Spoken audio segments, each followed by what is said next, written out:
السلام عليكم ورحمة الله وبركاته. كما جمعتوا وفرتوا تسمية شركة بقى بقى ربي جراتي سين اسم جهة اسم جد أسمع اسمه اسم يرو لما تطلعت تفتيتي قافي بديبئة كارم وقافين كنا كانت تتهيدا يقال إن شاء الله سلام قافي. السلام عليكم ورحمة الله وبركاته. جرتو والدكتور سميشة والمربع جراتي زنجرة. أكثر موت يوروني هارا وقرا يوتيوب channel هاتلو تريمو سبسكرايب كورن جاجبي ستي وبتين تنا بيرانو أبدا إسنين جد أكثر كالو بني في جعاري ون كنا يقال تومي قافين تيجي إسين تكفى كسيتي إسين تكفى أتيو آرتو يوكيو نمنسي آرسي مار بيتشو جالتا أنا يوجو أري وينين يوجو نمنا أرسه يو أري نما سهيل وجي والميرو يندوان تف يوجو أري أم بيشان فده بيشان أفانت كيتشيدين وكان أكلم رجوت أفانت كبردين هذا تكو أري سنة ركب بنوتو وجد يا سيد تاو بربادا وينين موت يو يرودف إدو برات ديمو في إسي لما تامو أتي نما ميدو جالتامو ميدا مسلمية نما ميدو سنجالو غرو نما ميدو إرّا وفي ميدا بيونا ويانا وفي بوت ميدا ويانا نما ميدو مرباد غافي تيه سيران ديبسان جبتو ما وي كاجالو غافي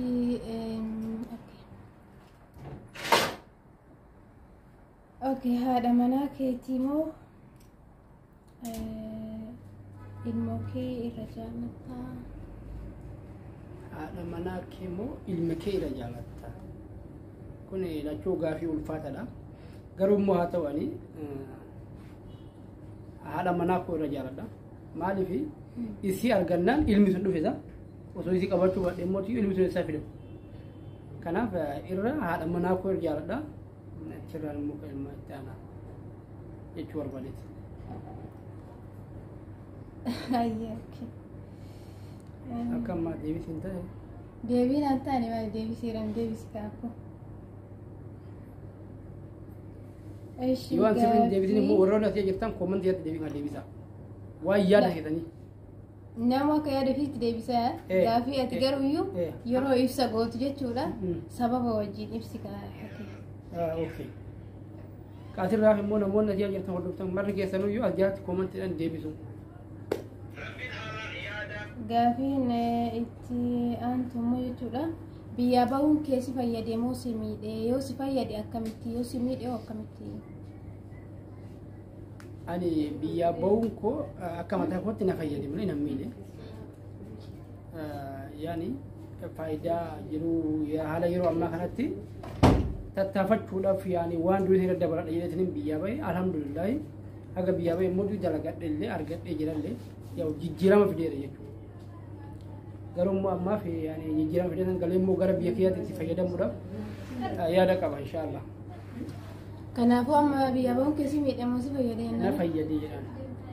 Ayyee fagak jedhi haasa'e fuula guurtee haasoftamaa jiru. Xiqqoo eeguu haroo akkasuma gaarii ture. Maaltu si aarsarii jechuun miidiyaa sumeeshuu bira jirtu waan ta'eef fagak jedhi haasa'e guduunfamee. Inshallah gaafa sabtiraayii kee kun ol deemeetti xiqqoo kaa jedheem jiraa mire gaafsan immoo dhufnee sirriitti ifnee haasofna ammaaf immoo tuyyuu abshiraa.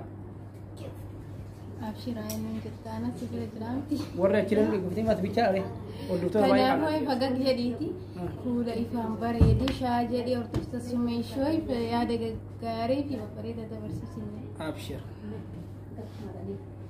Hayyee gaafiin itti aantu ammoo dubartii lama jira lamaan keessaa takka si fayyadu yookaan si gargaaru jaalatti. Isiin lammataa ammoo sirraa fayyadamuu yookaan akka ati waa hunda gargaartu jaallatti. Ati kan filattaa kana keessa. Dubartii lama jira lamaan keessaa takka na fayyaduu barbaaddi. Takka immoo tuyyuu narraa fayyadamuu waliin immoo na fayyaduu barbaaddi. Isa kana yaani akka yaada koofitti yaani tana miidhuu barbaadu sun yaani waan isiin namni tubsan maal fikiran namni tubsan sun taane tana fayyadu sun immoo tuyyuu isillee na fayyadde anillee isi fayyadee isa wajjin immoo jiruu gaarii jiraachuudha. Tasimiitu? Tana fayyadu. Tana miitu koo fi fuu miidhamtee arti kanallee miitee ufillee miitee yoo jette yaani jireenya akkamitti dhigaatan. Baay'ee shigaafiin itti aantu osoo birrii miliyoona lakkaa'amusii kennanii hiriyaa kee keessaa yookaan obboleessa kee ajjeesiin jiran ati isaan kana keessaa kam ajjeestaa? Hiriyaa keetii fi obboleessi kee keessaa kam ajjeesi? Yaa uummata isinillee hin deebisanii hiriyaa kootii fi obboleessa koo keessaa ani garuu hiriyyaan sun hiriyaa innatti dhufee garuu obboleessi kee ajjeesa yaadaan. Akkamitti obboleessi kee ajjeesta? Hiriyaa isa wayii fuunatti dhufee miree olaanaatti dhufee inni siini foonee bara obboleessi keellee si foonee hiriyyaalleen hiriyaa jechuun obboleessuma hara musliimaatitti obboleessuma garuu immoo hiriyaa sana ajjeesuu irra yaani inni hiriyooma dhufee na bira dhufee obboleessi kee wajjin na bira jira amma aljeetiin obboleessi hiriyaa ajjeesare sanirra mootiyyuu obboleessi kee ajjeesu na wayyaa. Ati gaafeetti yanaan deebisaan jirtu seeraan maal taatee harka? Kan beeku deebisee kaafe immoo warri komantii jalatti itti guutaa yoo an sirriin deebisine. Laatumaan sirrii deebisii warri komantii yaada sii kenna. Warri komantii immoo yaada jajjabeessaa inshaallah. Gaafiin diyyata itti aantu ammoo ati karaa nama afurii waliin karaa deemaa jirta.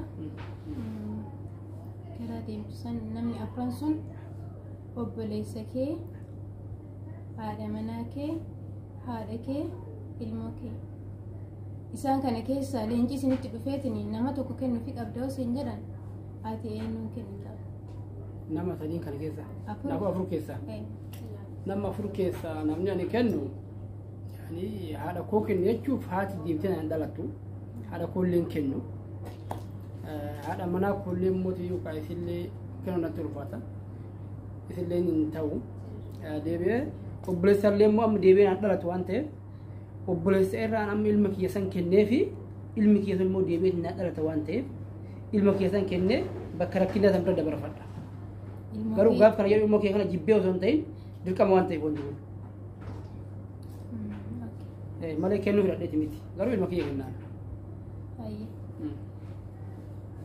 Ishee gaafiin itti aantu ati haadha manaa kee osoo isii nama janajjantu argite itti dhufte yookaan maal goota? Nama biraa kan janajjantu. Yaani janajjanaan kun walii deebiin isaa kan galle. Janajjanuu sila sirkimaan janajjanuu akkas jechuudha moo? Akkas sirkimaan janajjanuu. Yaani ni gaafadhaan yaani wanta akkanaa kun maaliif ta'e osoo hin jiru wanta akkanaa maaliif raawwatame jedhanii isiirraa addeen baafadha. Yoo deebii gaa isin na deebiste yaani yoo san laalatti furmaata waan sila waan taniif ta'uu qabu waan furmaata lafa kaara. Yoo ta'e irraa hin gorsaa dhiisii dhaabboo siin ta'u siin baasu jedhee hin gorsaa. Yoo kee ta'e okeedha yoo mootiyyuu gorsee birallee dabartee deebii taate mootiyyuu achi booda immoo gara maatiitti yookaan maatii kiyyallee hin ga'ee wanni kun furmaata qarqaru taasisa. Baay'ee deebiin kee garuu hunduu quubsaa miti. Haa ta'u yoo lachuu uummata isin beekan akka jettee isin deebii kee irratti beekanii miti yaa keenya jalaan balleessinii viidiyoo keenyaa sirrii isin hojjedhu yookaan ka'e na biraa. Deebii sirrii deebisee fi galanni mooyyee darbaa jette Oromoo. Gaafii na gaafattee. Laala waan galataati mee maal bareedee jirtu viidiyoo yoo seeraan na hojjedhu. Waan ati gaafatte si deebisaa jiraami.